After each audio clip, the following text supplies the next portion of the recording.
마태복음 13장 44절에서 58절입니다. 키워드는 값진 천국, 천국의 서기관, 행복한 백성입니다.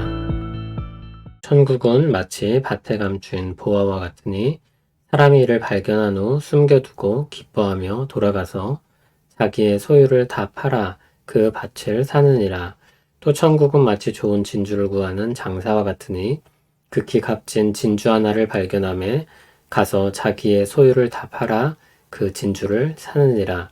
또 천국은 마치 바다에 치고 각종 물고기를 모으는 그물과 같으니 그물에 가득함에 물가로 끌어내고 앉아서 좋은 것은 그릇에 담고 못된 것은 내버리느니라. 세상 끝에도 이러하리라. 천사들이 와서 의인 중에서 악인을 갈라내어 풀무불에 던져 넣으리니 거기서 울며 이를 갈리라. 이 모든 것을 깨달았느냐 하시니 대답하되 그러하오이다. 예수께서 이르시되 그러므로 천국에 제자된 서기관마다 마치 새 것과 옛 것을 그 곳간에서 내오는 집 주인과 같으니라. 예수께서 이 모든 비유를 마치신 후에 그곳을 떠나서 고향으로 돌아가사 그들의 회당에서 가르치시니 그들이 놀라 이르되 이 사람의 이 지혜와 이런 능력이 어디서 났느냐? 이는 그 목수의 아들이 아니냐? 그 어머니는 마리아, 그 형제들은 야고보, 요셉, 시몬, 유다라 하지 않느냐? 그 누이들은 다 우리와 함께 있지 아니하냐? 그런즉 이 사람의 이 모든 것이 어디서 났느냐 하고 예수를 배척한지라. 예수께서 그들에게 말씀하시되 선지자가 자기 고향과 자기 집 외에서는 존경을 받지 않음이 없느니라 하시고 그들이 믿지 않음으로 말미암아 거기서 많은 능력을 행하지 아니하시니라. 아멘. 예수님이 가르치신 천국 비유의 마지막 부분입니다. 천국은 마치 밭에 감춘 보화와 같다고 했습니다. 어떤 사람이 한 밭에서 보화를 발견하고 그것을 숨겨두고 기뻐하며 돌아가서 자기 소유를 다 팔아 그 밭을 샀다고 했습니다. 이 말씀은 어떤 사람이 남의 밭에 있는 것을 말도 안 하고 땅을 사서 그것을 가져간 것처럼 오해를 살 수도 있습니다. 그러나 주님이 불의한 일을 가지고 천국을 설명하셨을 리 없습니다. 이 사람은 우연히 보화를 발견했고 그 보화는 지금 땅 주인의 것이 아니며 그것을 모르고 있는 상황일 것입니다. 일하는 사람이 거기서 밭을 일구다가 묻혀있던 보물을 발견한 것입니다. 그리고 그 보물을 있는 재산을 총동원하여 구입하는 것입니다. 그 사람에겐 그만큼 가치 있는 것으로 보였기 때문입니다. 두 번째는 좋은 진주를 구하는 장사입니다. 이 장사는 우연히가 아니라 좋은 진주를 찾다가 발견한 사람입니다.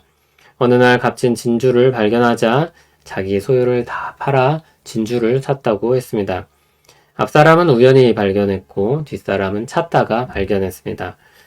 그러나 둘 모두 자기 모든 것을 다 팔아 살 정도로 그 가치를 느꼈고 기뻐했고 사서 소유했습니다. 천국의 가치가 그처럼 크다는 것입니다. 다음 비유는 물고기를 모으는 그물입니다. 각종 물고기를 모으기 위해 그물을 치는 것과 같습니다. 우연히 또는 찾다가 천국을 발견한 사람은 하나님이 그 나라를 그들에게 드러내셨기 때문에 발견할 수 있었던 것입니다. 그물로 물고기를 잡습니다. 그물 가득히 물고기가 잡혔습니다. 돌아와 그것을 가지고 좋은 것은 그릇에 못된 것은 내버립니다. 이 천국 비유는 세상 끝에 대한 말씀이며 그날의 천사가 의인과 악인을 가른다는 41절에서 43절 말씀과 같습니다. 천국의 가치에 대해 말씀하시고 결말에 대해 말씀하고 있으니 선택과 결단을 요구하는 부분으로 볼 수 있습니다. 신명기에서 모세가 율법을 선포한 후 축복과 저주의 말씀을 마지막에 덧붙이듯이 복된 하나님 나라에 대한 소개와 초청 끝에 복된 길로 오라는 촉구를 하는 것과 같습니다. 51절에서 주님은 제자들에게 깨달았는지 물으십니다. 그렇다는 제자들의 말에 마지막 말씀을 더해 주십니다. 천국의 제자된 서기관마다 마치 새 것과 옛 것을 그 곳간에서 내오는 집 주인과 같다고 했습니다. 제자들은 천국의 서기관과 같습니다. 천국의 새 것과 옛 것을 집주인의 명을 받아 내오는 사람들입니다. 옛 언약의 말씀과 새 언약의 말씀을 전하는 것입니다. 신약과 구약은 함께 전해질 하나님의 말씀입니다. 아우구스티누스는 다음과 같이 잘 말했습니다. 신약은 구약에 감춰져 있고 구약은 신약에 드러난다. 53절부터는 예수님이 고향으로 돌아가서 가르치실 때 그에 따른 고향 사람들의 반응이 나옵니다. 예수님의 가르침은 어디서나 사람들을 놀라게 했습니다.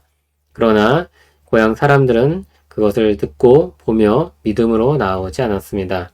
이 지혜와 능력이 어디서 났느냐고 했습니다. 그들은 그 아버지를 알고 있었고 어머니를 알았으며 형제를 안다고 했습니다. 그의 출신을 아는데 그가 정규교육을 받지 않았는데 어떻게 저럴 수 있냐는 것입니다. 그들이 주님을 안다는 생각이 그들에게 걸림돌이 됩니다. 주님은 선지자가 다른 데서는 다 존경을 받지만 고향과 자기 집에서는 그렇지 않다고 하시며 더 이상 많은 능력을 나타내지 아니하셨습니다. 충분히 표적을 보이셨음에도 돌이키지 않으면 언젠가 은혜가 그칠 때가 있는 것입니다.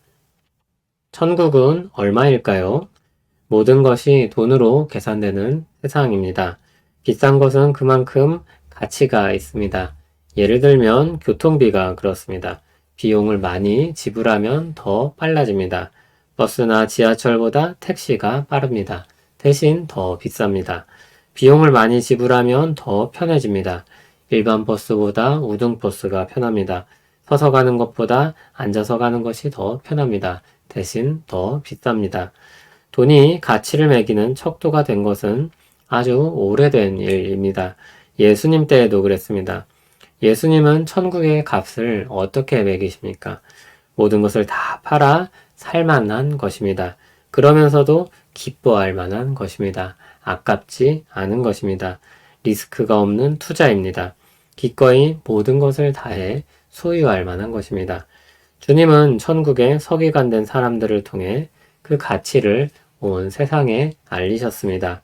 그 복된 천국을 소유하도록 복음으로 초대하십니다. 오늘 말씀은 신자의 두 정체성에 대해 생각하게 합니다. 하나는 천국 백성입니다. 가진 모든 것을 다 팔아 살 만큼 가치 있는 천국을 주님의 이름으로 얻었습니다. 눈에 보이지 않으면서도 존재하는 것이 많습니다. 예를 들어 공기가 그렇습니다. 그리고 천국이 그렇습니다. 그러나 그 가치는 이루 말할 수 없는 것입니다. 우리는 그 천국을 소유한 행복한 사람들입니다. 다른 하나는 천국의 서기관입니다. 천국의 가치를 알고 전하는 사람들입니다. 천국의 주인이신 하나님께서 맡기신 일입니다. 천국이 가치가 있다면 우리가 하는 일은 정말 가치 있는 일일 것입니다. 우리는 모든 것을 다 팔아 소유할 만큼 가치 있는 그 천국으로 인도하는 사람들입니다. 우리를 천국 백성으로 부르시고 천국의 일을 맡기신 하나님께 감사합니다. 모든 것을 다 팔아 소유할 만큼 가치 있는 천국을 예수 그리스도의 은혜로 얻게 하시니 감사합니다. 소망을 가진 백성으로 살아가게 하시고 복된 하나님 나라를 전하며 살게 하옵소서. 예수님 이름으로 기도합니다. 아멘.